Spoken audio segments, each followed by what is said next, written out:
ಅಂದರೆ ವಾಹನಗಳಲ್ಲಿ ಸನ್ಯಾಸಿಗಳು ಹೋಗಬಾರ್ದು ಅಂತ ನಿಯಮ. ಒಂದು ವೇಳೆ ಸನ್ಯಾಸಿಗಳು ವಾಹನವನ್ನು ಹತ್ತಿದ್ದನ್ನು ನಾವು ನೋಡಿದ್ರೆ ಉಟ್ಟ ಬಟ್ಟೆಯಲ್ಲೇ ಸ್ನಾನ ಮಾಡಬೇಕು, ಅಷ್ಟ ಪಾಪ ಬರ್ತದೆ ಅನ್ನೋದು ಆವತ್ತಿನ ನಂಬಿಕೆ. ಯಾಕಂದರೆ ಸನ್ಯಾಸಿಗಳು ಅಂದ್ರೇ ಪರಮಹಂಸರು, ಪರಿವ್ರಾಜಕಾಚಾರ್ಯರು ಅಂದರೆ ನಡೆಯೋರು ಅಂತ ಕಾಲಲ್ಲಿ. ವಾಹನಗಳಲ್ಲಿ ಹೋಗೋದು ಸನ್ಯಾಸಿಗಳಿಗೆ ಉಚಿತವಲ್ಲ. ಅದಕ್ಕೆ ವಾಹನಸ್ಥಂ ಯತಿಂದೃಷ್ಟ ಸಚೇಲ ಸ್ನಾನಮಾಚರೇತ್ ಅನ್ನೋದು ಆವತ್ತಿನ ನಂಬಿಕೆ.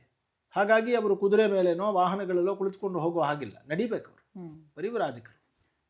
ಹಾಗಾಗಿ ಅಲ್ಲಲ್ಲಿ ಶಿಷ್ಯರನ್ನು ಸಪೋರ್ಟ್ ಮಾಡ್ತಾ ಅಲ್ಲಲ್ಲಿ ಇದ್ದು ಹೋಗ್ತಾ ಇದ್ರು, ಸತ್ಕಾರಗಳನ್ನು ತೆಗೆದುಕೊಂಡು. ಸತ್ಕಾರ ಅಂದರೆ ಭಾಳ ಭಿಕ್ಷೆ ಅಷ್ಟೇ. ಒಂದು ಸನ್ಯಾಸಿ ತಗೋಬೇಕಾಗಿರೋದು ಒಂದು ದಿನಕ್ಕೆ 6 ಹಿಡಿ ಅನ್ನ. ಅದು ಭಿಕ್ಷೆಯಾಗಿ ಸ್ವೀಕರಿಸಿದ ನಂತರ ಅದನ್ನು ನೀರಿನಲ್ಲಿ ಚೆನ್ನಾಗಿ ತೊಳೆದು ಅದನ್ನು ತಿನ್ನಬೇಕು. ಯಾಕೆಂದರೆ ಅದು ಉಪ್ಪು ಹುಳಿ ಖಾರ ಚರ್ಚೆ ಇಲ್ಲ. ಶರೀರ ಪೋಷಣೆಗೆ ಎಷ್ಟು ಬೇಕೋ ಅಷ್ಟೇ ಆಹಾರ, ಭೋಗಗಳಿಲ್ಲ.